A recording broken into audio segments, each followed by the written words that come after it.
In the Line of Fire, a memoir by General Pervaiz Musharaf. Face to face with terror. It was December 14, 2003, and I was on my way home to Army House after having landed in Islamabad a few minutes earlier.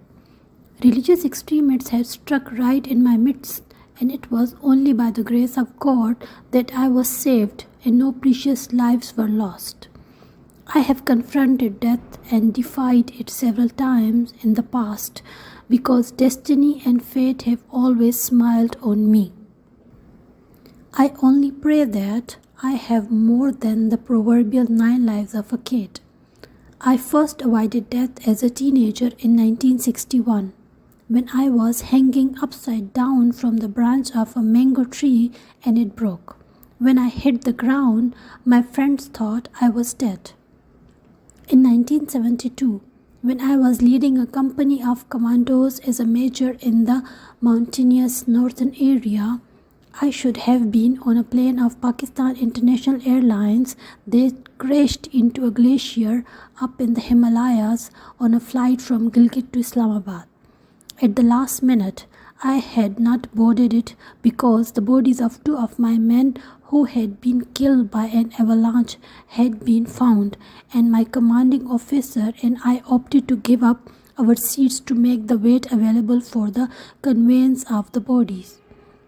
The plane has still not been found. I should have been on the President Ziaul Huq's C-130 airplane that crashed on August 17, 1988. I had been selected to become military secretary to the president, but as luck would have it, another brigadier was appointed to the post at the last minute. That poor man went to a fiery death instead of me. The United States Ambassador Arnold Lewis Raphael was also among the unfortunate passengers. The crash was never fully explained and remains a mystery in the modern history of Pakistan. My closest call was in 1988 when, as a Lieutenant General commanding the Mangla Corps, I was called to Army headquarters in Rawalpindi for a conference. After finishing my official commitments, I went off with a friend, Lieutenant Colonel Aslam Chima, to play bridge in his office, which was at a remote location. My commander of aviation, who was flying a helicopter back to Mangla, started looking for me. He wanted to take me back to Mangla by the chopper to avoid the 2-hour road journey. I would have readily flown with him, but he did not know where I was, gave up looking, and I left. The helicopter crashed and he died. A simple game of bridge with a friend saved me. On October 12, 1999, I was Chief of the Army Staff, the highest military position in Pakistan. My plane was about to land at Karachi from Colombo when the Prime Minister effectively hijacked it from the ground, blocking the runway and closing all airports in Pakistan. He ordered my plane to leave Pakistan airspace. Our fuel was so low that we would have crashed had the army not taken control of Karachi airport before it was too late. We landed with only 7 minutes of fuel to spare. The nearly fatal confrontation with the Prime Minister brought me to power, a story that I will relate fully in this book. I also had 2 brushes with death in the India-Pakistan War of 1965. As these real tasks were not enough, in 2001, when I took off from New York to Pakistan after the United Nations Summit, the pilot alarmed me by relaying a message that air traffic control claimed there might be a bomb on the plane. We returned to New York to find, after hours of search, that the warning was a hoax. But the events of December 2003 put me in the front line of the war on terror and are part of my reason for writing this book now, while I am still fighting. On December 14, 2003, I landed from Karachi at Chaklala Air Force Base, about 2.5 miles, 4 kilometers from Army House in Rawalpindi, and 6 miles, about 10 kilometers from Islamabad. My aide-de camp met me with 2 pieces of news. Pakistan had beaten India in a polo match, and Saddam Hussein had been caught. I made my way home to Army House. I was talking to my military secretary, Major General Nadeem Taj, seated by my right, when I heard a loud, though muffled, though behind us. As my car became airborne, I immediately realized what was happening. I was staring terrorism in the face. I thought ruefully that while leaders of other countries only visit scenes of carnage later or see it on a television screen, I was personally in the midst of it. Not only that, I was the target, but unlike most leaders, I am also a soldier, chief of the army staff, and supreme commander of my country's armed forces. I am cut out to be in the midst of a battle, trained, prepared, and equipped. Fate and the confluence of events has seen it to it that Pakistan and I are in the thick of the fight against terrorism. My training has made me constantly ready for the assignment. I had just crossed a bridge very near Army House when it happened. All four wheels of my car left the road and we shot quite some distance up in the air. Though the sound of the explosion was muffled by the arm plating of the car, I knew instinctively that it was a bomb. So did my military secretary. I knew too that it was a huge bomb because it had lifted the 3-ton Mercedes clean off the road. I looked back and saw a pale of smoke, dust, and debris on the bridge that we had just sped over. When we reached Army House, about 500 yards, which is like 400 meters away, my deputy military secretary, Lieutenant Colonel Asim Bajwa, who had been traveling in another vehicle in my motorcade, confirmed that the explosion was an assassination attempt. I entered the house to find my wife, Sahba, and my mother sitting in the family lounge. Sahba had been with me through thick and thin, avalanches, hijacked flights, risky road journeys. She had heard the explosion because Army House is so close to the bridge. She saw me enter and started to ask what the explosion had been about. My mother's back was to the door and she didn't realize that I had arrived. I put my finger to my lips and motioned to Seba to come out of the room, lest my mother hear and become terribly upset, as my mother would, as any mother would. In the corridor, I told Seba that it had been a bomb meant to kill me, but that everything was all right now. After confronting her, I drove back to the After comforting her, I drove back to the bridge to get a first-hand look at the situation. The bridge had literally been ripped apart. So if the explosion had occurred a second before my car reached the spot, we would have crashed 25 feet, 7.5 meters to the ground through the gap. There was still chaos at the bridge, and the people there were utterly surprised to see me. Keeping the news from my mother was impossible, of course. She soon discovered that what had happened as concerned colleagues, relatives, and friends started calling or dropping in. The story was all over television and on the front pages of newspaper the next day. I had overshadowed both Saddam and Polo, at least in Pakistan. That evening, Sahba and I were to attend a wedding at the Serena Hotel in Islamabad. We did not hesitate. Both of us went.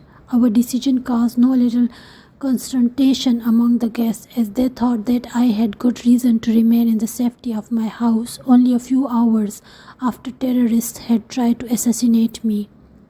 I am sure that my escape and my not breaking my schedule must have caused disappointment and dismay among the terrorists.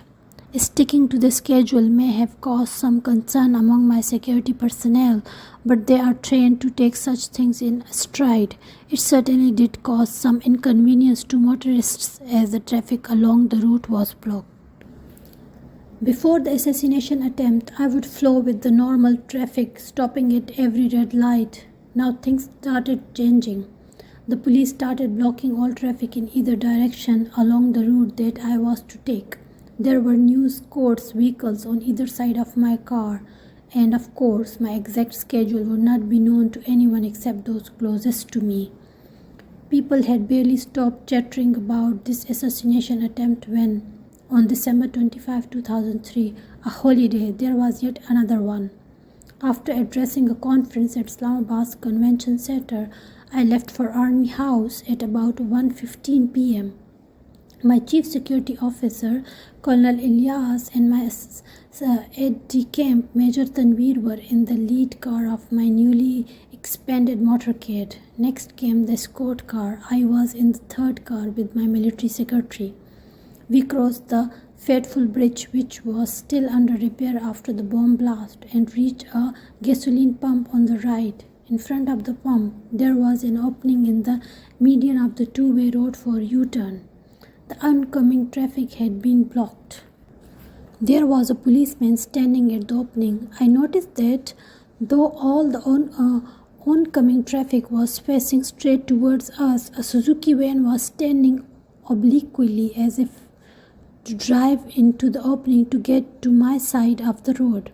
Reflexively, I turned and looked over my right shoulder at the van, as one does when one sees something odd. Then I looked straight ahead. It all took a split second. Hardly had I turned my head back when there was a deafening bang and my car was up in the air again. All hell broke loose. There was smoke, there was debris, there were body parts and pieces of cars. Vehicles had been blown to smithereens, human beings ripped to pieces. It turned dark and we couldn't see anything. It was the middle of the afternoon, but it seemed like dusk. Jan Muhammad, my admirable driver, reflexively put his foot on the brake. I took out my Glock pistol, which is always with me, and shouted to Jan Muhammad in Urdu, Daba, drive, drive. He floored the accelerator but had gone only about 10 yards, 90 meters, when we came to another gasoline pump. Again, there was a horrendous bang. Again, all hell broke loose. The first explosion had come from our right rear. This one came straight on from the immediate right front. Something big and very heavy hit the windshield. I don't know what it was, but it made a big dent in the bulletproof glass, which, however, did not break. It came from such an angle that any broken glass would have gotten either my driver or me. Once again, my car took off. Again, there were human parts, car parts, debris, smoke and dust, and a lot of noise. Again, it went dark, very dark. It seemed as if midnight had come at noon. My car's tires had blown. We were on the rims now, but such cars are designed to go on their rims for 35 miles or so, 50 or 60 kilometers. Again, Jan Muhammad hit the brakes, and again I shouted, Daba, hit the accelerator, let's get out of here. The car lurched forward on its rims, making a lot of noise like a rattle trap, and got us to Army House. Sehba, of course, had heard the horrific explosions and had run out to the porch. When she saw the first car roll in on its rims, spewing smoke filled with holes and plastered with human flesh, she started screaming. She screamed and screamed. I had never seen her do that before. She is always calm in the face of danger and during horrific events. Then she has a delayed reaction the next day when tears come. But now she was screaming uncontrollably, hysterically. She wouldn't look at me. She started running towards the gate. I asked her, "What are you doing? Where are you going?" But she just went on screaming. I couldn't understand what she was saying except, "What is going on? What is happening?"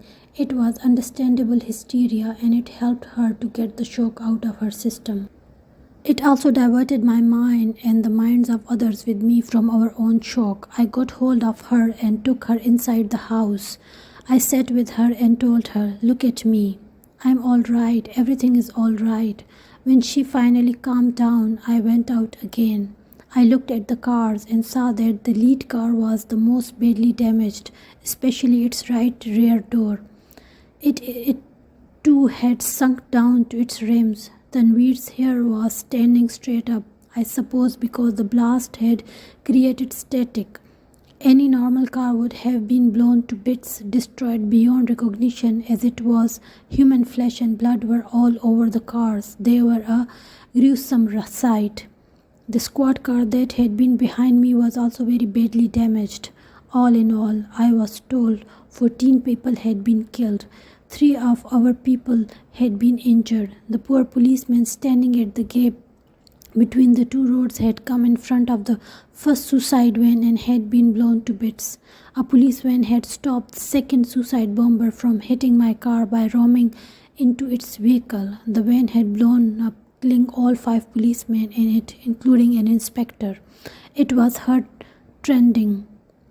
The first suicide bomber had hit the 9-inch high, 22.5 centimeter divider between the roads and rolled back, probably because he had made a cold start with a heavy bomb-laden vehicle. If the police had not blocked the oncoming traffic, God alone knows how many more would have been killed or mutilated. We later discovered that there was supposed to be a third suicide bomber to attack me frontally, where the road had no median divider. For some reason, he did not materialize. At the time, I thought that either he had lost his nerves after seeing what had happened to his 2 co-terrorists, or he thought that they must have gotten me and run away to save himself and come back to kill another day. If he had not abandoned the job, he would almost certainly have succeeded in killing me. By then my car was in very bad shape and was naked, without protection. Such are the ways of the Almighty. The investigations into my would-be assassins led us to some of Al-Qaeda's top people in Pakistan. The full story of that investigation needs to be told because it represents one of our greatest victories in the war on terror. I will relate it in full in these pages, but first you need to know how I come to the man the assassins were targeting. The story of my life coincides almost from the beginning with the story of my country, so the chapters that follow are a biography not only of a man but of Pakistan as well.